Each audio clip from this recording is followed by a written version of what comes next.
Okay, let's go. I love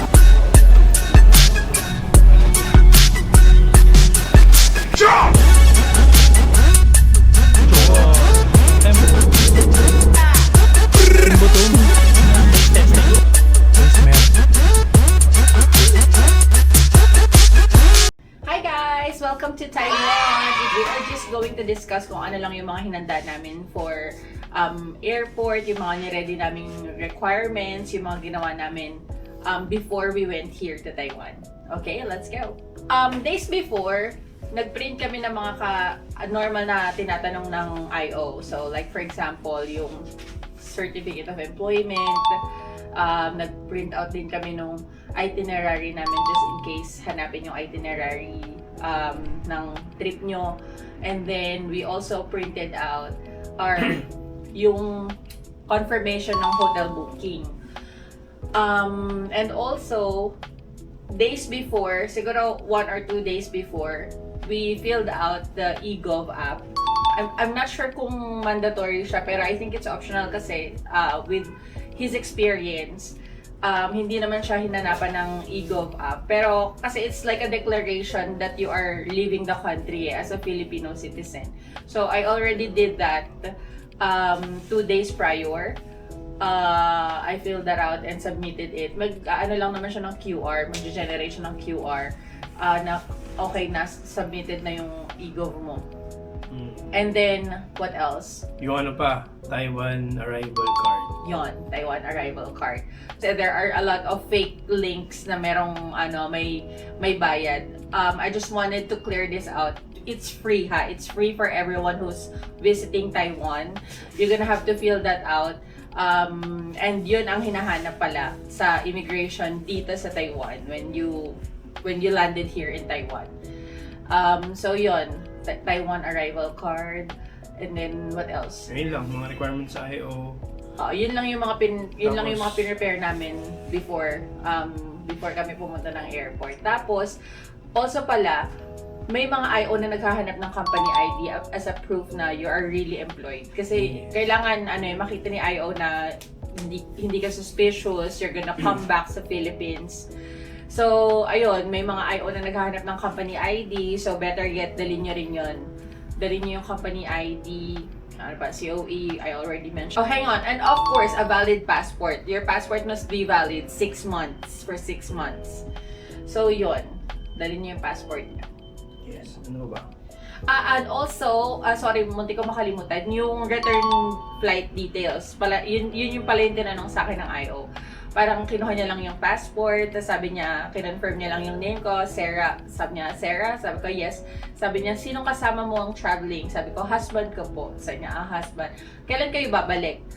Sabi ko, oo. Sabi ko, March 20 po, Friday. So yun, you have to, Confident ka dapat. Confident ka, and you have to, i-make sure mo lang sa kanila na you're coming back and you don't have any plans, working here or mag-TNT. Kasi yun lang naman yung takot nila.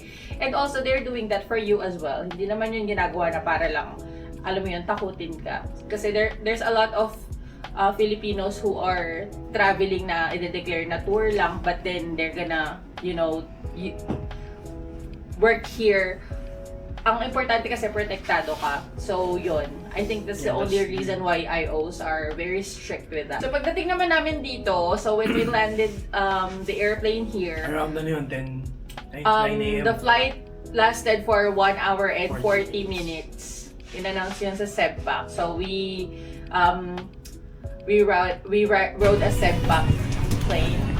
And then, nung pag-arrive namin here, everyone is so welcoming. All the staff in the airport, they can speak basic English. Medyo na-local lang ako kasi na nag-CR ako sa airport. Hindi ako prepared na yung CR nila nasa sahig. I mean, yung toilet ng babae nasa sahig. So parang, as a big girl, so nagulat ako na parang, ay, but there's a floor. So parang, may certain cubicle. Meron. I think may certain cubicle for that. And then may certain cubicle din na may regular toilet bowl. Tapos yun, na-shock lang ang legs ko kasi kailangan ko mag-squat. But so far, everything is good naman. Tapos yun nga sa airport, i-ano nyo, mag-alat kayo ng time kasi hindi nyo mapifigure out kung gaano katagal yung itatagal sa immigration. Sobrang haba ng pila ng pagdating namin dito. Sobrang haba. I think because nagkasabay-sabay din yung land nung ibang yung like from Japan. Saka before mag-immigration, may isa pang scanner. Yung may meat, ano ba yun? Yeah. So for those who have carry-on baggages, yung mga 7 kilograms, meron kayong dadaanan, you have to make sure na wala kayong dalang anything meat, any kinds of meat. Kasi, ano yun parang in prevention of... Ang laki ng fine. Like, yes, so parang they're very strict to that. 20,000. So, better yet, i-declare nyo yun or just don't bring anything at all. Kasi nga, ano yun nakalagay doon, nabasa ko, in prevention of swine flu. Yun, African swine flu, nakalagay doon sa, sa mga, nila, karatola nila, mga signages nila. So yun, after that, we went straight to immigration. And then sa immigration naman, wala namang tinanong. Kinuha lang yung passport and then yun nga yung Taiwanese arrival card. Taiwan arrival card. Di naman tinignan? Well, others are looking for. Yeah, pero sa akin tinignan. Yun. And Sa then, ready lang talaga. after that, nakalabas na kami ng Taiwan. I mean, ng Taoyuan.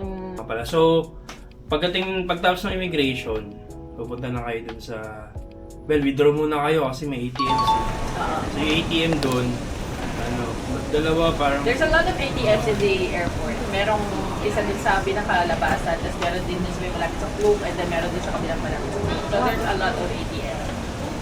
Maging smart lang kayo siguro kasi may mga ATMs na hindi sila pumipila because wala daw English translation. Pero when we got there naman, sabi ko, imposible kasi nakapag-withdraw naman yung mga nauna. Tapos parang, so nag-withdraw kami, pagkakita nga namin, may languages, they're asking for, parang merong nakalagay doon na language. Pero walang English talaga. But the thing is, walang English. So, what I did was, I pulled up my phone, opened Google Translate, yung camera icon, and then Google Translate. And then yun, while I'm withdrawing, nakatutok dun yung phone, and then tinatranslate naman sa akin kung yung savings, whatever, whatnot. So yun, nakapag-withdraw naman ako using Indonesian language. So, maging smarter lang siguro kayo if ever you encounter that same ATM na walang English translation. You have all the apps you can use. So, ako naman, hindi ako na problema sa SIM card because as iOS user, meron naman akong eSIM. So, yung eSIM, I bought it sa Klook. 5 days unlimited data. The moment you land here, so what you're gonna do is, activate nyo pa lang yung SIM sa Philippines. Hindi naman siya magsa-start ng data charges until you're here na sa Taiwan. Pagdating ko, nag-Google Translate ko agad yung ATM. So, my husband is an Android user. His phone doesn't have the capability for eSIM yet. Klook lang din. Tapos, check nyo dun sa instruction sa Klook kung anong counter. Kasi may dalawang counter eh. Right. Like mag-left sa right. Nagpunta kami sa left, mali pala doon pala sa right. So, mahabang lakaran ng medyo... Actually, nakasulat dun. Hindi mo lang siguro napansin din. Okay, ang masasabi ko, check nyo na sa instruction. And then there are different terminal check. Kaya tingnan yung maigi kung saan nyo kukunin. Kasi kami, we arrive at Taoyuan International Airport Terminal 2. Tapos yung sa Terminal 1, iba pa yung kuhaan nun. Tapos pagkakuha nyo, pakita nyo lang yung voucher sa... And then they're asking, pakita nyo yung voucher ng Klook. And then they're asking for your passport just to make sure that, ikaw yung bumili. And then, ayun. Then after the Klook SIM card thingy, may mga signages naman. So, dun sa Klook na pinuntahan namin na station, anong station yun ng Klook? Parang 2? Sa gilid niya, nakalagay na doon parang on the way to HSR, which is the high-speed rail train, and then yung MRT. So, yun, doon ang punta namin. Kasi from airport, we have to travel to Taipei main station. So, pinalo lang namin yung signs until may nakita kami nagtitinda ng easy card. Ano yung ba? Card na ginagamit sa MRT. And then, we bought it for around 100 SED. Yun, pwede pala kayong hindi na magbili ng easy card sa Klook. Pwede nang pag intention nyo is may design. May design. If you Doon na kayo want an bumili sa- easy card na may design, cute, ganyan, pwede na kayo bumili sa mga stores. Meron niya tinitinda doon parang keychain. Kasi parang, and that's medyo pricey lang, mga 200 NTD, and wala pa siyang laman. So, yun, nakabili kami ng may design. It's so cute. And then, sabi ko, does it have, does it have balance already? Sabi niya, no, it's just the card. Tapos parang sabi ko, okay, that's fine. So, nung binili namin siya, lakad ka lang ulit papunta sa may MRT. Ayun, yung airport train station ba yun? Parang ganun yung pangalan niya eh. Meron na dong store, parang MRT sa atin sa Philippines na pwede kang magpa-charge. So yun, binigay ko yung card, sabi ko, nag-load kami initially ng 500 NTD kasi... Bilhin ko yung 500 NTD kung okay na yun sa 5 days, 4 days. Ibalitaan namin kayo. Oh yeah, we will get back to you on that. Kasi, 160 kagad yung mababawas from airport to Taipei main station. So there are two types of trains. Yung isa tatlo pala, yung high-speed train, and then yung commuter train, and then yung express train. Yung commuter train, lalampasan ay dadaanan niya lahat ng stations. Color ano yun? I think color green? Green na ata, oo. Not really sure, pero yun yung yung upuan niya parang sa MRT magkakaharap, so naka-sideways. And then we have the express train naman, yun yung kung ano lang yung mga main stations, yun lang yung dadaanan niya. So, luckily, nakasakay kami sa express train. Ang dinaanan lang namin parang 3 station yata. And then, it's Taipei na. So, the cost is around 160 NTD. Yun yung nabawas sa, sa easy card ko. And then, from Taipei main station, ang sabi ni Google, we need to ride another train going to Ximending. Pero kasi, when we are still in the Philippines, ginugel maps ko siya, sabi ko, gaano kaya katagal yung walk? So, the walking distance is around 7 to 10 minutes. Sabi ko, masyado kaming maraming dalang luggage. Yung taxi naman. Hi guys! So, we're going to our hotel. We booked a taxi instead of riding the train. Yeah. Because we have maletang malaki. So it's mabigat. We have a big luggage, that's why. And we don't want to walk the Ximending area with a big luggage. So yeah, we book a taxi. So if you ride a taxi, may way, meron namang sign doon nakalagay taxi. And then it's metered, so... Yeah, 85 NTD starting meter nila. So yeah, our hotel is in Liho Hotel. It's just 6 minutes away. Ayon sa Grab, sa Waze or Google Maps. So yeah, mamaya pakita namin sa inyo yung hotel. Let's go.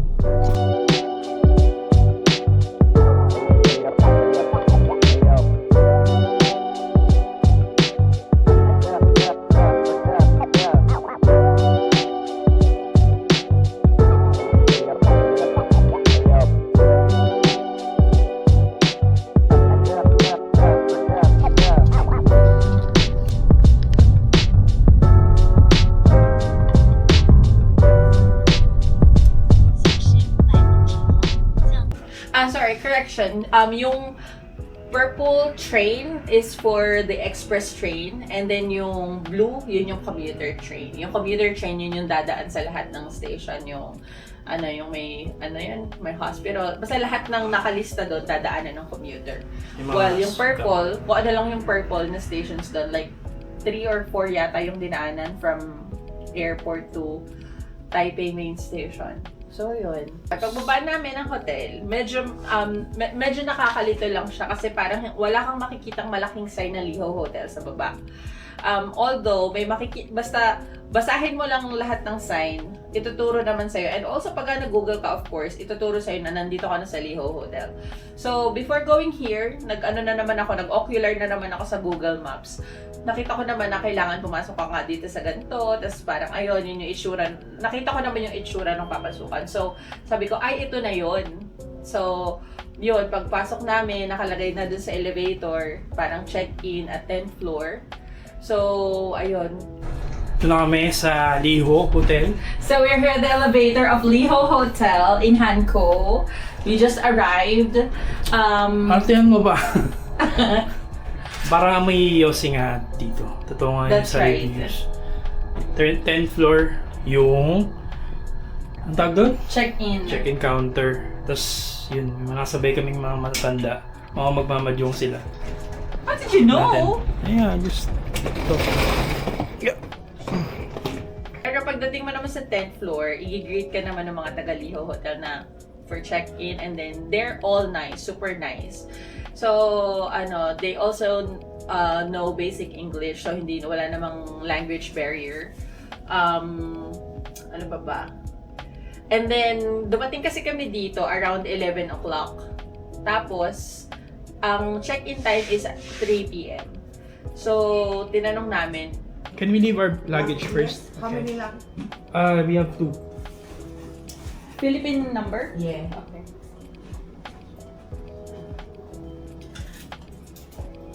What time is it? 12 at 11:30.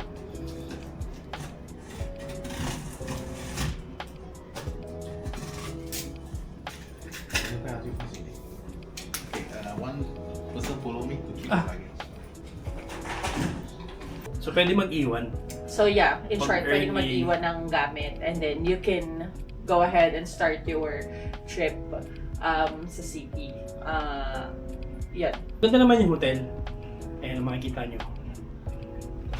Well, maganda talaga siya for its price. It's very cheap. We got it from Agoda ba or Klook? Agoda. We got it sa Agoda. Tapos parang isa siya sa mga murang hotel. So, sabi naman kasi, ang thought ko is hindi naman kami magsistay, matutulog lang kami at maliligo. So, okay lang naman ako, hindi naman kami pareho choosy. So, yun. Although may nakita kaming review na yun nga amoyosi yung but so far, clean ang hotel. It's clean, it's nice, Yes. it's spacious. May libreng water. May libreng water, mayroong mini fridge. The toilet is so good as well, malinis. They have towels and they provided you with, tissue. Wala lang bidet. But Yung normal naman Yeah. yun sa... on a normal Taiwanese hotel, walang bidet. May blower. Ano pa ba? Ayan, may water heater. And basta, it's spacious, may TV. So, okay naman siya. Maayos, malinis, spacious. Walang any foul smell. It's carpeted. May window kami. I think yung mga may bathtub, yun yung mga walang window siguro, no? Parang na-request, nag-message kasi ako sa kanila nung booking day na baka pwede may bintana para hindi nakakulong.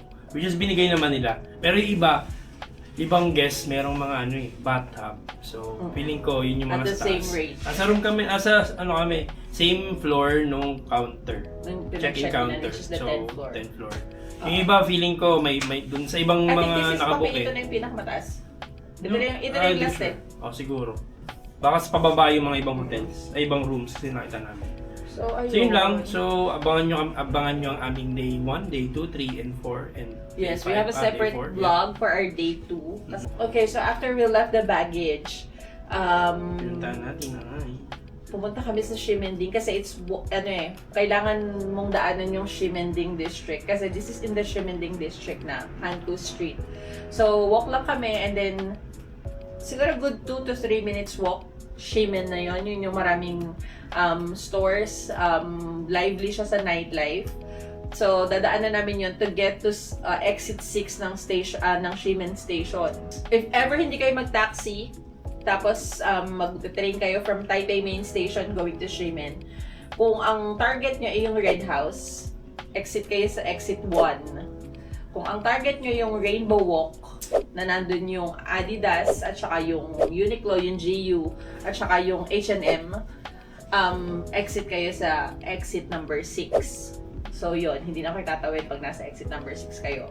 Although magkakalapit lang naman, pero I think it's good to know Good to know na dun yung exit. And then yun, lakad kami from Ximending to exit 6, tapos dun kami sasakay ng Ximen Station. Unang pinuntahan namin ay yung Longshan Temple. Yun. Meron na siyang sariling diba, station, parang Longshan Temple. Pati yung Chiang Kai-shek. After pati ng yung Chiang Kai-shek, may sarili siyang station. Ah. After nun, bumalik na kami ng Ximending. Kaya makikita niyo yun sa vlog So, later. day 1. Yeah. So, Yun yung day 1 namin. Tapos, we actually planned on going out sa gabi to eat.